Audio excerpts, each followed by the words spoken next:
What you're about to understand has nothing to do with simply mustering willpower or suppressing how you feel. It's not about faking happiness or forcing a positive mindset when deep down you're struggling. Nor is it about waging war against every negative thought that arises.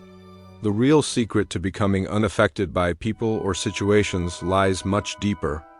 Most people miss it because they look for solutions outside themselves, not realizing that real change always starts from within. Have you ever wondered why some people seem unshakably calm no matter what life throws at them? They handle loss, stress, and uncertainty with grace, while others feel overwhelmed by even minor challenges. This isn't luck or a special personality trait. There's a powerful principle at play that separates those who master their inner world from those who are ruled by it. The mistake most make is believing that reality is fixed and their emotions are just automatic responses to external events. But that's not true. Everything you experience is filtered through your perceptions, long-held beliefs, and unmanaged emotions. It's like wearing colored glasses. Whatever is out there, you see it through the hue of your own inner world. If your lens is tinted with fear, guilt, or resentment, the world will reflect those emotions back to you. Not because life is cruel, but because you can't perceive more than what's already inside you. The real key isn't escaping pain or building immunity to the world around you. It's transforming the meaning you give to experiences. It's about learning how to reframe your perception of reality and turn every emotion into a stepping stone instead of a trap. You're not a victim of life, you're an interpreter of it. And when you begin to consciously take charge of that interpretation, you reclaim your freedom. The shift begins not with vague philosophies, but with powerful, time-tested principles. You'll learn how to change fear into insight, how to harness negative emotions to your benefit, and how to access deep inner calm regardless of your circumstances. But this change only begins when you turn inward and question all the truths you've accepted blindly. Because in the end, it's not your situation that defines your peace, it's how you choose to relate to it. When you realize this, everything changes. You'll see that no one and nothing can affect you the way they once did. Now imagine a life without those mental filters, without the burden of hidden fears, deep-rooted beliefs, and emotional baggage. The human mind is a maze of thoughts and reactions, most of which come from layers we rarely even explore. Carl Jung, a pioneering psychoanalyst, understood this deeply. He described the psyche like an iceberg. The conscious mind is just the tip. Beneath it lies the subconscious, a vast storehouse of old wounds, buried fears, and projections. What we fail to confront within ourselves doesn't vanish. It controls us from the shadows.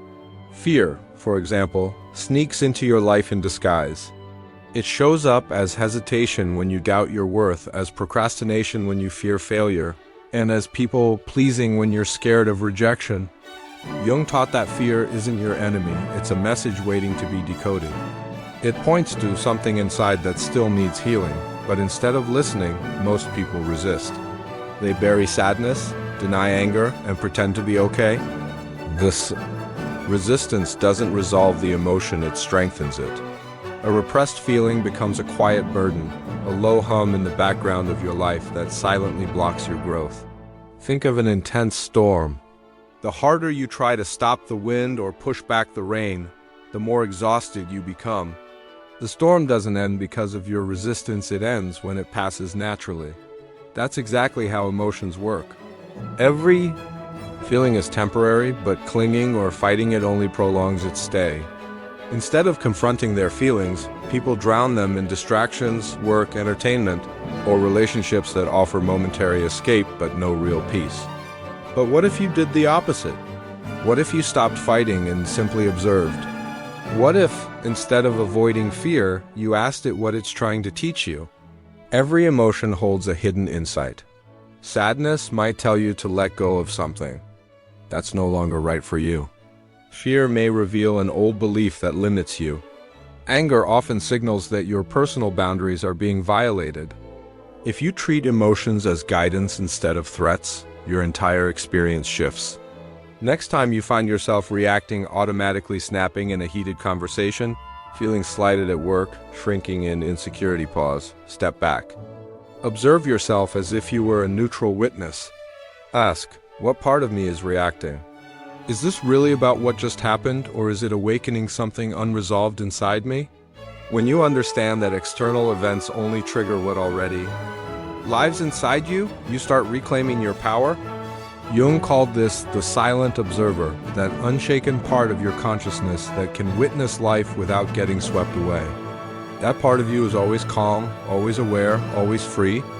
And once you start living from that space, you'll realize nothing outside of you has the power to disturb your peace unless you allow it. When you begin to tap into a deeper part of your consciousness, you realize that no one and nothing has any real control over you unless you allow it. Each time something unsettles you, it's not a reflection of life's injustice or someone else's wrongdoing. It's a sign that there's still an unresolved aspect within yourself needing attention. This understanding becomes the foundation for true inner peace. It's not about altering the external world, but about reshaping your inner response to it. Once you develop this awareness, challenges lose their power to intimidate you. You come to recognize them as fleeting and see each one as a chance to evolve. A closer look at your thoughts will reveal that many aren't even yours to begin with. They were picked up throughout your life, then unconsciously treated as if they were your own truths, but you're not obligated to keep believing them.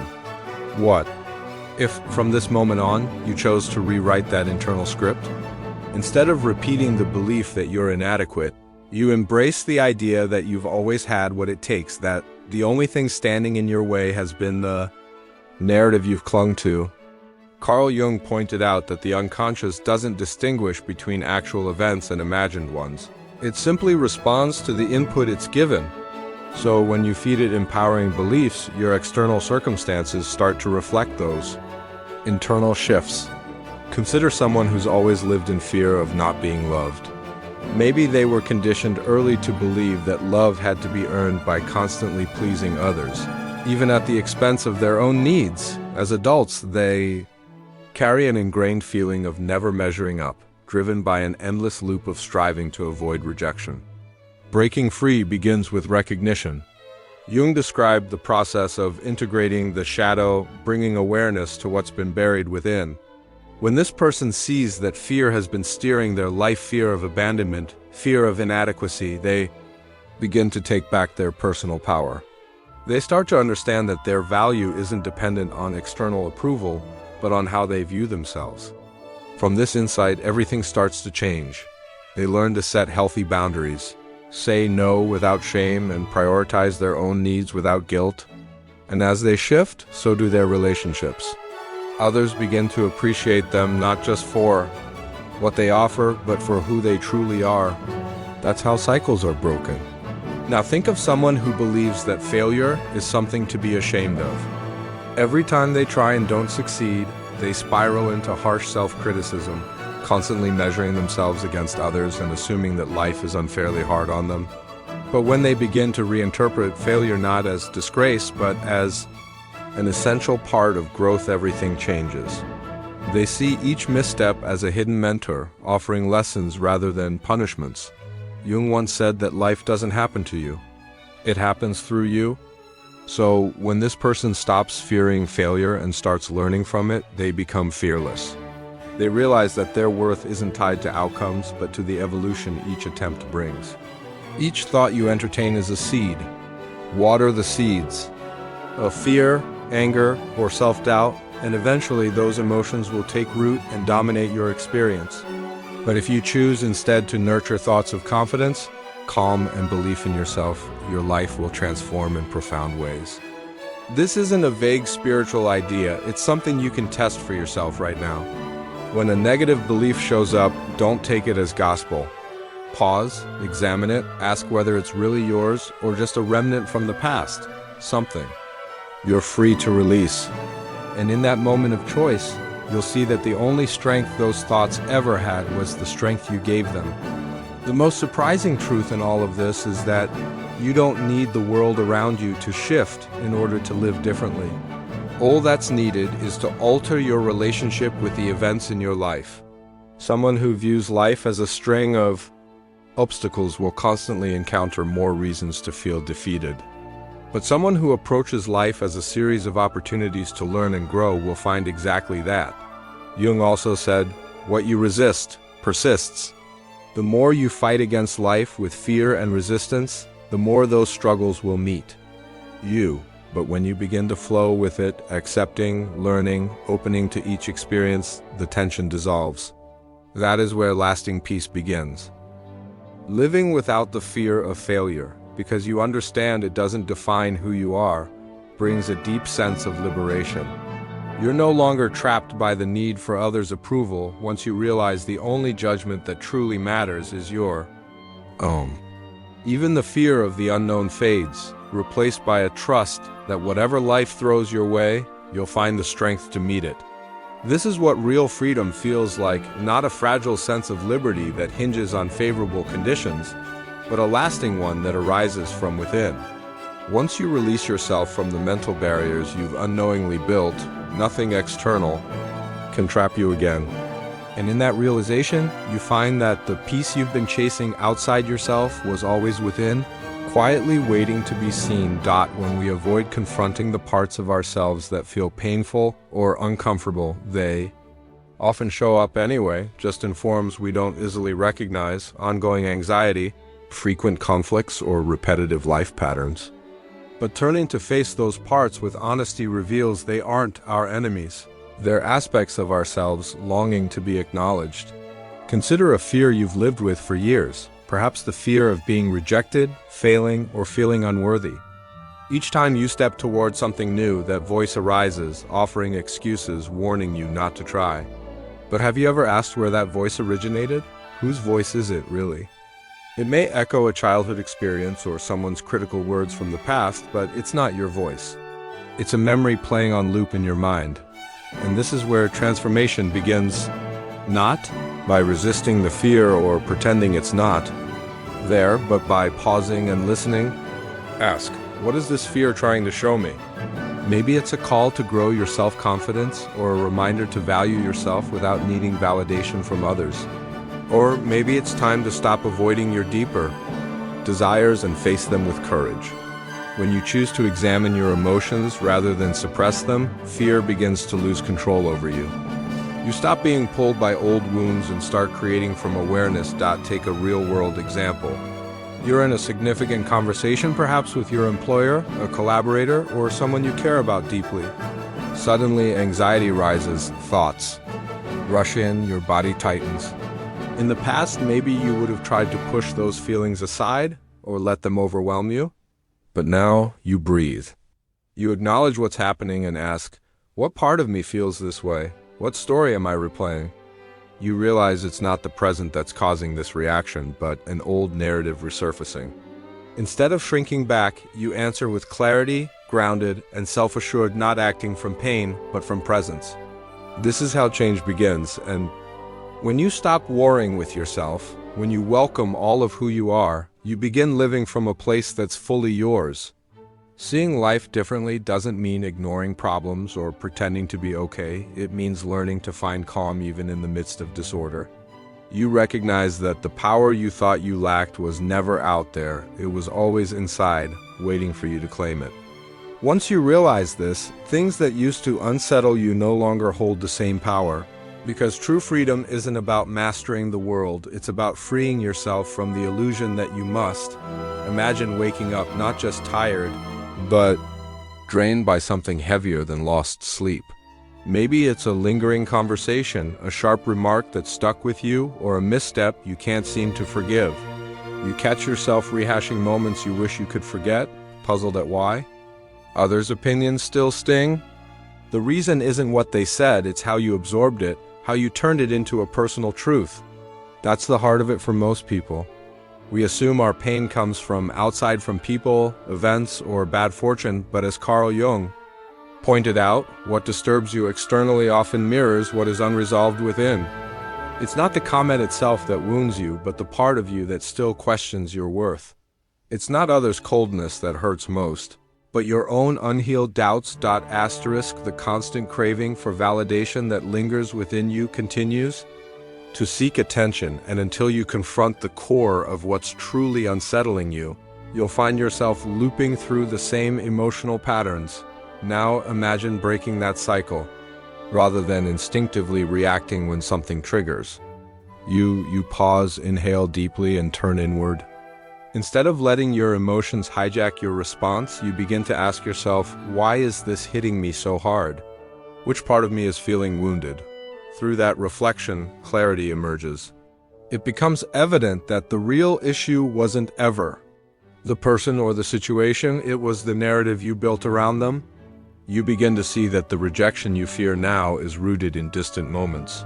When you were taught that your value depended on others' approval, you notice that the guilt you carry stems from a belief long held that mistakes strip you of worth. Recognizing this gives you back your agency. So instead of being consumed by emotion, you explore what it might be trying to tell you. Maybe it's urging you to have more faith in yourself, to stop chasing affirmation from others, and instead offer it to yourself. Maybe it's revealing how much of your life has been shaped by the expectations of others rather than your own authentic values. You begin to see that emotions aren't the problem, it's how you respond to them that defines everything.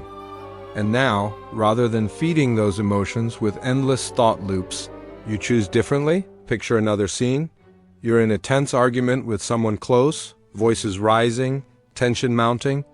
Once, you might have erupted in anger, but now something changes. You recall the idea that what irritates us in others often mirrors parts of ourselves we haven't accepted. Instead of matching their fury, you take a breath and ask, what unresolved part of me is reacting here? Is this really about them or something deeper? In doing so, you take control not by pushing emotions aside, but by choosing your response deliberately. This subtle shift in awareness reshapes your entire experience. You stop seeing yourself as a passive victim of your reality and start seeing every challenge as a mirror reflecting something vital within you. Emotions lose their grip, not because they disappear, but because you now see them as teachers. Eventually, you realize that peace doesn't depend on the world behaving a certain way. It arises from within when you stop blaming and start listening to what each feeling is showing you. You find that what once overwhelmed you now passes through like a wave because you've changed how you perceive it. Now think back to a moment when someone hurt you, perhaps by ignoring you or making a comment that stung. Instead of getting lost in feelings of injustice, imagine viewing that person not as a threat, but as a messenger. Ask yourself, what part of me contributed to this situation? What can I learn from it? And slowly you uncover the truth. The experience isn't about them, it's about your growth. You begin to see that you've never needed others to affirm your worth, and that peace and security were always within reach once you stop seeking them outside yourself. This is when power returns. The moment you stop attributing your pain to others, you reclaim your freedom. Emotions become messages, not masters. And peace becomes a choice you cultivate, not something you wait to find. You start to live on your own terms, untethered from the noise of the world, but this is also the point where many falter. They long to change, but cling to old stories. They say, I'm just too sensitive, or I can't help how I feel. These phrases become identities. And as long as those identities remain unchallenged, the cycle continues. What if, instead, you paused and questioned them? Is this really who I am, or just a belief I've repeated until it felt real?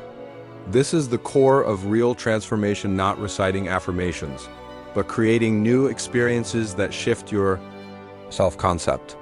True healing comes from integration, welcoming even the uncomfortable parts of yourself, not as flaws, but as fragments that need light. When you stop fleeing your pain and begin to sit with it, observe it, even embrace it, you change your relationship with it. Words only hurt when a part of you suspects they might be true. But when you've done the inner work, when you know your worth, those same words pass through without consequence. They lose their power because they don't resonate with who you've become. The real question, then, is how to reach this space of unshakable calm. It isn't through suppression or fake positivity, it's through the quiet strength of allowing. When you stop merging with every thought or emotion and instead watch them without judgment, a new depth of self-awareness opens up. Take, for example, the feeling of being taken for granted. Where once you'd feel angry or helpless, now you reflect. Where am I not honoring my own limits? Why do I say yes when I mean no? Gradually, you start enforcing boundaries, not with bitterness, but from love for yourself. And people respond to that energy. As you respect yourself more, others follow suit. This kind of inner shift doesn't require the world to change. It requires you to change how you see and respond to it. That's how the cycle ends. That's how real freedom begins. Many people hope that life will get easier, that others will be more understanding, and that challenges will stop appearing. But in reality, true transformation always begins within. When you shift who you are at your core, the world responds. In kind. It's like changing the frequency on a radio. When you stop sending out signals of fear, doubt, or frustration, you start drawing in moments that match your new state of being. Suddenly, peace, self-assurance, and clarity aren't distant dreams. They become part of who you are. Now, imagine what it would be like if your sense of calm was so deeply rooted that nothing could disturb it. When others try to provoke you, you stay centered.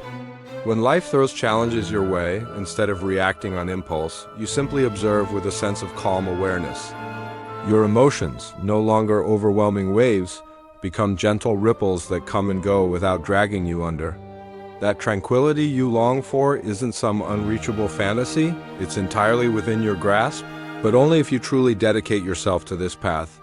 The moment you stop letting the outside world control your inner state and start fortifying your emotional resilience, something remarkable happens. The world softens, conflict loses its sting, and the things that used to trigger anxiety no longer have the same hold on you. That's because your perspective has changed, no longer colored by fear, but by strength and self-trust. When you allow yourself to prioritize your own peace, without shame, your entire life begins to flow with a new harmony. Carl Jung spoke of individuation, the journey of becoming your true self, unshackled by the pressures and expectations of society.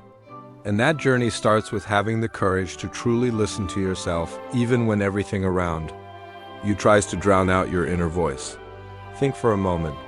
How often have you denied your own desires to avoid letting others down? How many feelings have you buried because you were told they made you weak? How many times have you reshaped yourself just to be accepted? Each of these moments hands more control to the outside world and chips away at your inner calm. But here's where cultivating inner stillness becomes so powerful. Jung believed that our minds are crowded with unexamined thoughts. Imagine the shift that could happen if you simply gave yourself a few minutes each day to be present with yourself without distractions, without the noise of social media, without trying to achieve anything. In those moments, you begin to hear what you've been ignoring, your true feelings, the changes you need to make, the gentle voice of your own intuition. Consider this. Someone says something hurtful to you. In the past, it might have pierced through you, sparking instant pain or defensiveness. But now, with your growing awareness, you take a breath and reflect. Does this really have anything to do with me? Or is it more a reflection of them? In doing so, you feel a sense of detachment, not from apathy, but from strength. You understand that someone else's words do not define you. This clarity doesn't come overnight. It takes repeated effort. A daily return to being the observer rather than the one tossed around by every emotion. And gradually, your reality begins to shift. Those overwhelming moments lose their power. People who once unsettled you no longer have that effect. And a lightness you never imagined becomes part of your experience. However, this doesn't mean that you'll never feel pain again. You will, but you won't be consumed by it. You'll recognize emotions as temporary, powerful for a moment, but passing just like waves on the sea. You won't fight the current anymore. You'll learn to ride it, knowing calm always follows the storm. So how can you begin strengthening this part of yourself? Start by questioning your emotional reactions. Each time something stirs up intense feelings, pause and ask, what part of me is being touched right now? Not to criticize yourself, but to understand. Let the emotion exist without pushing it away. Breathe through it, watch it, and you'll find that slowly it starts to lose control over you. Most importantly, always remember, true peace doesn't come from your environment or from being praised by others. It comes from within, from every small decision you make to protect your own calm. That's real strength. And once you discover that kind of inner freedom, you won't give it up for anything.